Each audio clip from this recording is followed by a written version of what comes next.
बिस्मिल्लाहिर्रहमानिर्रहीम अस्सलाम वालेकुम। आज से पहले इतने सख्त सवालात इमिग्रेशन की तरफ से या एफआईए की तरफ से कभी नहीं पूछे गए थे जो अब पूछे जा रहे हैं। जो इस सिचुएशन में इन हालात में जो है वो लोगों से पूछे जा रहे हैं। जो कहीं पे भी स्टक होता है, फंसता है, तो उसको सेम टाइम जो है वो ऑफलोड किया जाता है और उसकी किसी तरह की कोई भी बात जो है वो नहीं सुनी जाती, चाहे उसके पास सारे जेन्युइन डॉक्यूमेंट्स भी होते हैं तब भी वो ऑफलोड जो है वो हो जाता है। इसकी सबसे बड़ी रीज़न क्या है? आजकल वीज़ा लेना जो है वो आसान हो गया है, पर इमिग्रेशन और एफआईए की तरफ से जो सख्त सवालात है उनका जवाब देना जो है वो मुश्किल हो गया है। इमिग्रेशन कैसे क्लियर किया जाए, बहुत ज़्यादा लोग मुझसे मैसेजेस कर रहे हैं कि भाई हमारे पास ओरिजिनल वीज़ा है, डॉक्यूमेंट्स पूरे हैं, हमें अब ये इस चीज़ का डर पड़ गया है कि हमने अपना इमिग्रेशन जो है वो कैसे क्लियर करवाना है, एफआईए के जो सख्त सवालात हैं उनका सामना जो है वो कैसे करना है। तो अगर आप आज की ये वीडियो देख लेते हैं तो आई थिंक कि 90 से 95% जो है वो आपकी जितने भी सवालात हैं जो इमिग्रेशन वाले आपसे पूछ सकते हैं या एफआईए वाले सख्त सवालात आपसे पूछ सकते हैं, उन सब का जवाब जो है वो आज की इस वीडियो में आपको मिल जाएगा।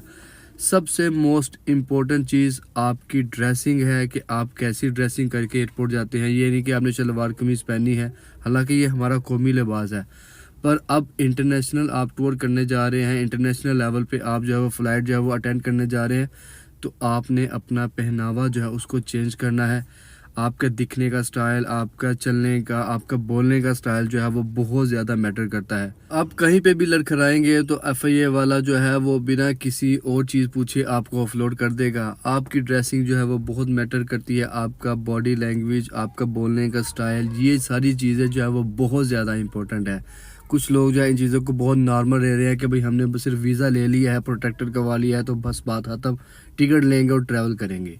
पर अभी की जो सिचुएशन है वो बहुत ज़्यादा गंभीर है, बहुत ज़्यादा सख्त कर दी गई है उन लोगों के लिए जो फर्स्ट टाइम ट्रैवल कर रहे हैं। जो कि ट्रैवल करते रहते हैं उनको सारा इमिग्रेशन का पता होता है, ये एफआईए के सख्त सवालों का पता होता है कि भाई क्या वो सवाल पूछ सकता है। पर जो फर्स्ट टाइम ट्रैवल कर रहा होता है उसके लिए जो है वो एक बहुत बड़ा एक मार्का होता है कि भाई वो उसने वो क्लियर करना है, एक बहुत बड़ा उसके लिए एग्ज़ाम होता है फर्स्ट। तो उसको जब आप क्लियर करेंगे तभी आपको सुकून मिलेगा। तो आप अपना बॉडी जो है, बॉडी लैंग्वेज उसको सही रखें, बोलने का स्टाइल उसको जो है पूरा कॉन्फिडेंस अपने अंदर रखें। आपकी ड्रेसिंग हर चीज़ अच्छी होनी चाहिए। जितना कोशिश करें सामान कम कैरी करेंगे आपके लिए ज़्यादा जो है वो आसानी होगी। आप लोग क्या करते हैं कि भाई 740 की, 760 की, 50 की टिकट करवा ली इतने केजी के साथ, और अपने फ्रेंड्स के, अपने चाचे भाई जितने आपके लोग हैं उधर सबकी आपने सामान जो इकट्ठा करके आप लेके जा रहे होते हैं। तो ये काम आपने नहीं करना। जितना कम सामान आप कैरी करेंगे उतना आपको इमिग्रेशन क्लियर करने में आसानी होगी और चेक एंड बैलेंस जो है वो उतना कम होगा। अगर आप फर्स्ट टाइम ट्रैवलर हैं तो ये सारे डॉक्यूमेंट जो है वो आपके पास प्रिंट आउट होने चाहिए। ये नहीं कि आप मोबाइल में अपनी टिकट दिखा रहे हैं, आप सारा कुछ जो है वो अपने मोबाइल में शो करवा रहे हैं, ऐसा आपने बिल्कुल नहीं करना। आपने करना क्या है कि अपने जितने भी डॉक्यूमेंट्स हैं उनको प्रिंट आउट करवा लेना है।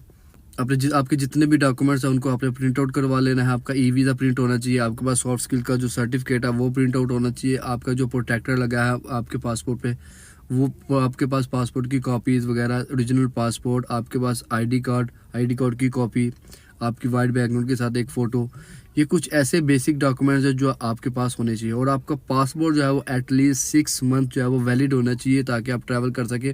और ये इंटरनेशनल रूल है कि आप अगर ट्रैवल करना चाहते हैं तो आपका पासपोर्ट जो है वो एटलीस्ट 6 मंथ जो है वो अबव वैलिड हो, नहीं तो आप ट्रैवल जो है वो नहीं कर सकेंगे। तो ये कुछ ऐसे बेसिक से डॉक्यूमेंट्स हैं जो आप अपने साथ कैरी करने हैं। सामान कम से कम जो है वो अपने साथ लेके जाना है ताकि आप इमिग्रेशन क्लियर करने में जो है वो आपको आसानी हो। जो एफआईए की तरफ से जो सख्त सवालात हैं, जैसा कि वो आपके पूछता है कि आपका ऑफर लेटर किधर है तो आप ऑफर लेटर दें, ई वीज़ा किधर है, ई वीज़ा दें आप उसको, कॉन्ट्रैक्ट लेटर किधर है, कॉन्ट्रैक्ट लेटर दें, कंपनी का नाम क्या है, कंपनी का नाम बताएं, किस जगह पे जा रहे हैं सारे डिटेल बताएं, कहाँ पे स्टे करेंगे, कोई आपका कोई रिलेटिव ब्लड रिलेटिव यूएई के अंदर है या किसी और कंट्री के अंदर है, डायरेक्ट जो है वो उसको जवाब दे। यानी कि कहीं पे भी कंफ्यूज होने की ज़रूरत नहीं। जहाँ पे आप फंस गए, कहीं पे जो है वो आप लड़खड़ा गए तो वो आपको ऑफलोड कर देगा। तो ये सारी वीडियो बनाने का मकसद यही है कि अब वीज़ा लेना जो है वो थोड़ा सा आसान लग रहा है, पर इमिग्रेशन क्लियर करना जो है वो बहुत ज़्यादा मुश्किल लग रहा है लोगों को। तो आपने बिल्कुल घबराना नहीं, अपने अंदर कॉन्फिडेंस रखना है, ताकि आप ये सारे मराहल से गुजर के जिस स्टेज पे आप जाना चाह रहे हैं या जिस डेस्टिनेशन पे आप जाना चाह रहे हैं वहाँ तक आप पहुँच सके। वीडियो अच्छी लगी हो कमेंट में इसका फीडबैक ज़रूर दीजिएगा। जाते जाते इस चैनल को भी ज़रूर सब्सक्राइब कीजिएगा, ताकि आप लोगों के लिए ऐसी मज़ीद इंफॉर्मेटिव वीडियोस बनाता रहूँ। सॉफ्ट स्किल का सर्टिफिकेट अगर आपको नहीं बनाना आ रहा या उसका अकाउंट नहीं बनाना आ रहा, तो आप उसके रिलेटेड भी रहनुमाई ले सकते हैं। डिस्क्रिप्शन में जाए, वहाँ पे मेरा व्हाट्सअप और ईमेल मेंशन है, वाया व्हाट्सअप वाया ईमेल, आप मुझसे कांटेक्ट करें, तो आपको जितना हो सकेगा आपको प्रॉपर जो है वो गाइड किया जाएगा कि आप सॉफ्ट स्किल का सर्टिफिकेट कैसे हासिल कर सकते हैं या बाकी डॉक्यूमेंटेशन आप कैसे कंप्लीट कर सकते हैं। इंशाल्लाह मिलेंगे नेक्स्ट वीडियो में, तब तक के लिए इजाज़त दीजिए। अल्लाह निगहबान।